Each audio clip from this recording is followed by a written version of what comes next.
Kirby's Dream Land was released on August 1st, 1992 in North America for the original Gray Brick Game Boy. Created by Masahiro Sakurai, Kirby's Dream Land was his game debut with HAL Laboratories. The game was meant to be an introduction to platformers for younger kids to help them transition to something more complicated, such as Mario, Mega Man, or Contra. Kirby's design was going to just be placeholder before switching out with a final design. However, the dev team loved his design so much that they decided to keep it. Kirby's name was also different in development, from being Popopo, an onomatopoeia in Japanese for soft, playful, or cute. I think it could also be because of the pop sound Kirby makes when he deflates. The original name of the game was Harukaze Popopo, or Popopo of Spring Breeze. The second name it would go by is Twinkle Popo, and finally, Hoshino Kirby, or Kirby of the Stars in English, which is the name the franchise would stick with. Now, you would think Kirby would be named after the Kirby brand of vacuum. And you would be wrong! Kirby is named after John Kirby, a lawyer who represented Nintendo in a lawsuit. Now, at some point in development, there became the question of what color Kirby is. This makes sense considering the screen is grayscale, or more like greenscale. Sakurai wanted him to be pink to reflect the cute, pudgy nature of the character, while people like Miyamoto thought he would be yellow. The problem arises when the American advertising team was not informed in time of Kirby's color. So, the American box art and advertising has Kirby being white like his grayscale sprite, while the Japanese one is pink as he would be for the rest of his franchise. Funny enough, the yellow design for Kirby would be included in any other game where Kirby could be a different color, playfully nicknamed Kirby, which is probably a play on ki or yellow in Japanese.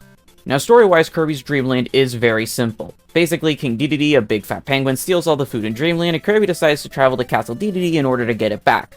Very simple plot, but it gets the point of all the characters across. Dedede is a selfish and greedy, not pig, he's a penguin, but you get the picture, while Kirby is the helpful best boy.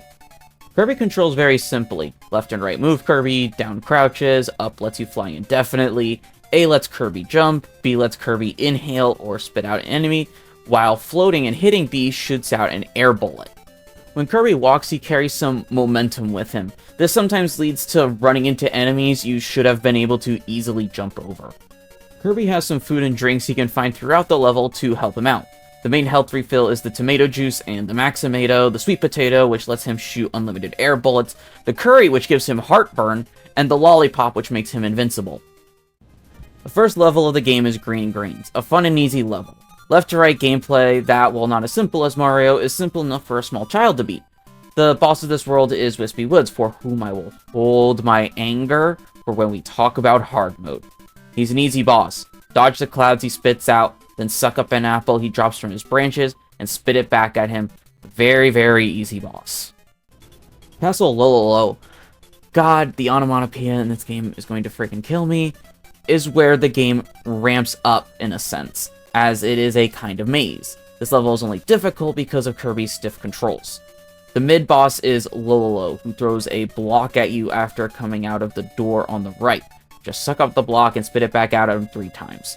The stage boss is a little harder because you are fighting both Lololo and his sister Lalala. Same relative strategy, except they don't stop to shoot the block, so you have to jump in front of them, suck up the block, and then spit it back out at them in time to dodge. Overall, fun level.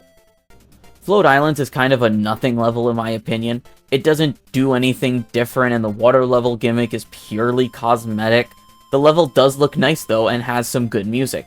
The best part about the level is when a frickin' whale launches you in the sky to fight the boss, Kabula. Kabula is a blimp, and you fight her by first eating a sweet potato so you can have unlimited air bullets. Her fight plays out like a 2D space shooter / bullet hell for kids. She's a hard fight, and it is possible to die to her, but is overall a fun fight. Bubbly Clouds increases the difficulty by a noticeable amount. Because of how slippery Kirby is, you will find yourself running into enemies more often than not, the main annoyance of this level being Scarfies.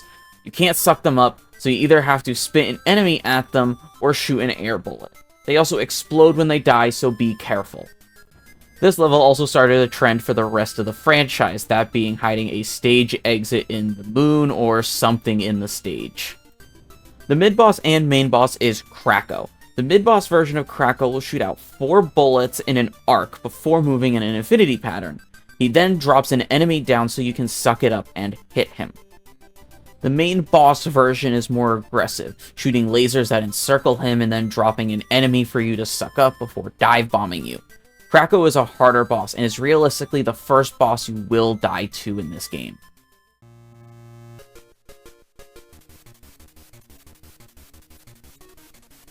Mount Dedede is just a boss rush.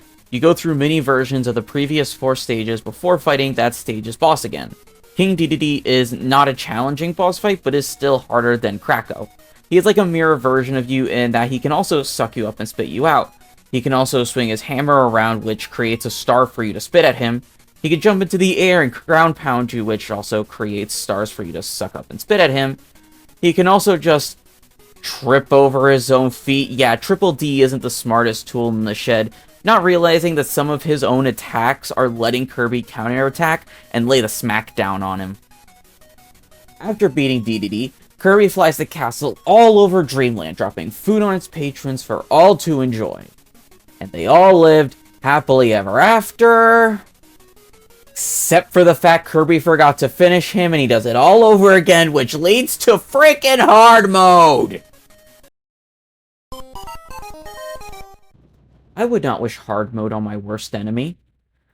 Hard mode is the equivalent of playing Mario 2 Lost Levels, but the developers decided to make it a bullet hell. This mode can make a grown man cry. This mode eats rusty nails and bolts and screws for breakfast!